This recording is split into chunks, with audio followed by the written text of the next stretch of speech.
be turned aside. Community and the Capacity to Connect in George Moore's Homesickness by Caelan, Elliott. In George Moore's short story collection, The Untilled Field, published in 1903, one finds a gem of a story, the title of which, Homesickness, is more abstruse than it appears on first glance. The narrative chronicles the life of Bryden, an Irish man who immigrated years ago from his native village to the Bowery, a slum in New York where he now works as a bartender. Is Ireland the home he is sick for? When a doctor advises Bryden to spend some time in Ireland for his health, he soon becomes settled in the agrarian community and engaged to an Irish woman. But a chance letter from a coworker in New York reminds Bryden so much of the life he misses in the barroom that he abandons his Irish love and hurries back to America. Is the barroom the home he is sick for? At the end of his life, after returning to the Bowery and raising a family, Bryden reflects with fondness on his time in the Irish village and wishes to be buried in the village where he was born.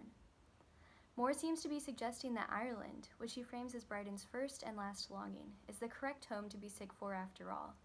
The question then arises of whether Bryden's intermediate longing to return to the Bowery is a sign of something fundamentally disordered. A close reading reveals that in contrast to Bryden's experience in America, Moore characterizes the Irish village as a tightly knit community centered around familial bonds, connections with neighbors, agricultural ties, and a rich Irish folk culture. I argue that George finds himself unfit for and uncomfortable with Ireland's community-focused society, which causes him to turn aside from the life he begins to build there.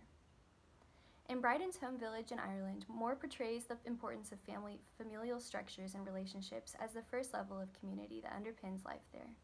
Many aunts and uncles are mentioned before Mike remembers Bryden, which demonstrates how each person's identity in the village is closely interwoven with that of their extended family members.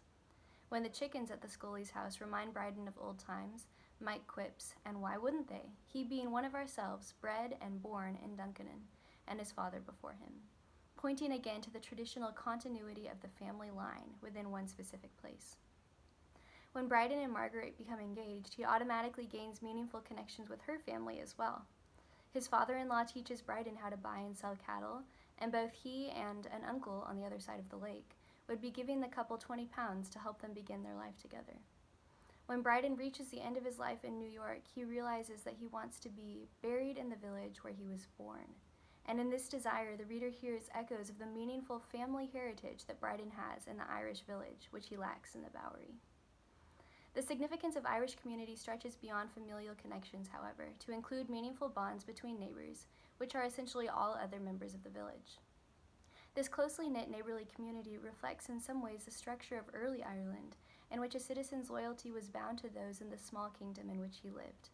As Proinsias McCanna explains, in the earliest documented situation, the king Tucor was the king of the petty or tribal kingdom, the Tuath, and he and his kingdom constituted the central nexus, both ritual and political, of Irish society. One's Tuath was one's patrie, and beyond its boundaries one became an outlander, a foreigner. In Moore's story, the closeness of the villagers is evident. They worked together and are involved enough in each other's lives that when the landlord from the Georgian mansion sees Bryden, he is surprised at finding someone whom he didn't know on his property. Furthermore, the shared opinions and customs of the community are held in high regard by all, functioning as an unwritten behavioral code. Margaret says, "Keeping company isn't the custom of the country, and I don't want to be talked about," and strongly warns Bryden not to oppose the priest when he intrudes on their dance, for fear that they would be shunned by the neighbors.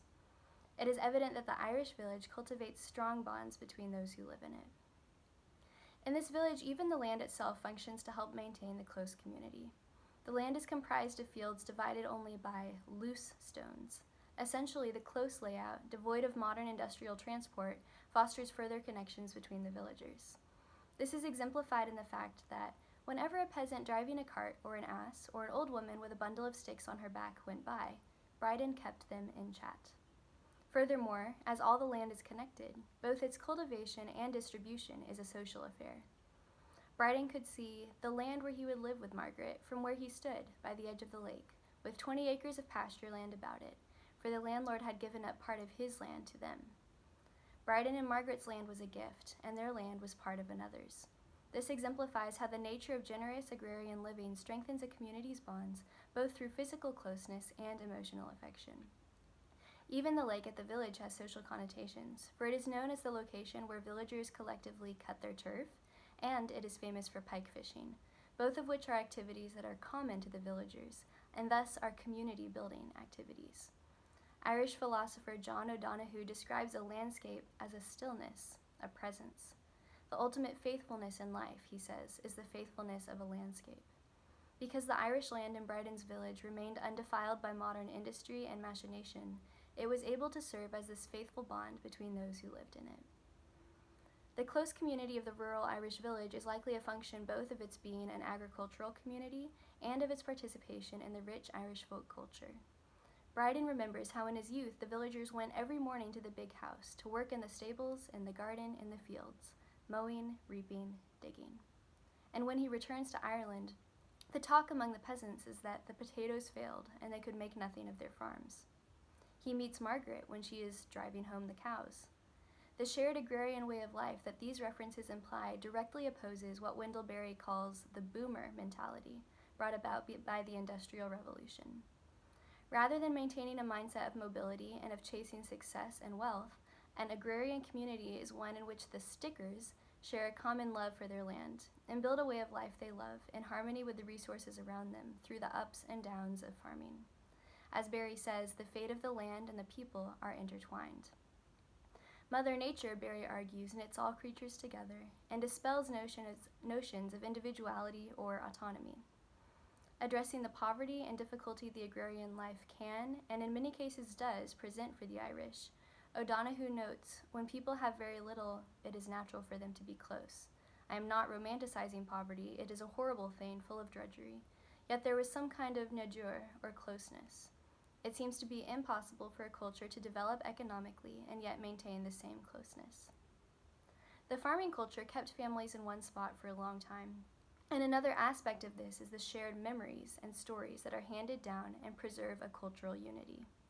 O'Donoghue describes Ireland as a predominantly folk culture that took hundreds of years to weave together, explaining that our tradition has huge spiritual, imaginative, and wisdom riches, a sense of belonging, a sense of being in a tradition. McKenna, too, elaborates upon the mythos, the rich Irish culture of lore, myths, mystical paganism, and symbols that was preserved orally until Irish became a written language in the 6th century. A community is formed by what its members have in common, and between a central agrarian lifestyle and a rich legacy of folklore, it is unsurprising that a rural Irish village would be more tightly knit than Bryden's urban slum in New York. While community, perhaps even deep, meaningful community, is certainly possible in the city, it seems that Bryden's particular situation in the barroom does not develop his capacity to foster meaningful relationships. In Memories of Work, Bryden remembers the din of voices and strange accents and the roar of crowds. These descriptions emphasize the stranger, the impersonal, the crowd of the unknown, rather than the familiar face or individual. Bryden wakens one night from a dream in which he was hurling some drunken customer through the open doors into the darkness. This dream reveals the barroom as a place of quick, impersonal encounters where it is perfectly acceptable to throw someone out if they bother you or misbehave. By nature, there is little investment of time, emotions, or self with the customers at a bar. There is no need for vulnerability. This atmosphere has damaged Bryden's capacity to have close, intimate relationships with individuals because he has lost the ability to attend to the needs and personhood of others, rather than simply throw someone out of his life when they frustrate him. Bryden does appear to have a desire to truly reconnect with those in Ireland when he says, "I'd like to see Ireland again," and wonders how the people at home were getting on. But his actions when he arrives show otherwise. When Mike describes his family's poverty, Bryden hoped he felt sufficiently sorry for Mike, but after all, Mike's life and prospects mattered little to him. To go further, Moore writes, all Bryden wanted was to be left alone. He did not want to hear of anyone's misfortunes. It must be acknowledged that there were legitimate drawbacks to rural Irish life. Although Bryden thinks, perhaps deludedly, that poverty is not the primary reason he ends up leaving Ireland, he says he can't stand the bleak country, little fields, bleak walls, and scanty orchard. He sees the priests ultimately as controlling, and the people's unquestioning submission to them as pathetic and ignorant. It is not unreasonable to suggest that the very closeness of the community, while offering rich bonds and relationships, is smothering and overbearing to Bryden. This is why, when he is faced with the power of Margaret's gaze, one of the most intensely personal human connections possible, he turns aside. He turns aside not only from Margaret, but from the entire village and the way of life for which he is tragically no longer suited. Although Richard Russell's reading of this story focuses mainly on the Irish village as a site for self-examination and living a contemplative life, he notes that Moore's approval of rural life and homesickness is rooted in the fact that the individual might attain real selfhood in the context of community. Indeed, Bryden's reflections at the end of his life, as the relationships he forms in New York are forgotten and he can think only of Ireland, seem to suggest that he recognizes his youthful longing to return to the bar room as a fundamental disorder within him, and longs to return to the place where he knew the profoundly rich bonds of relationship, community, and love. Thank you.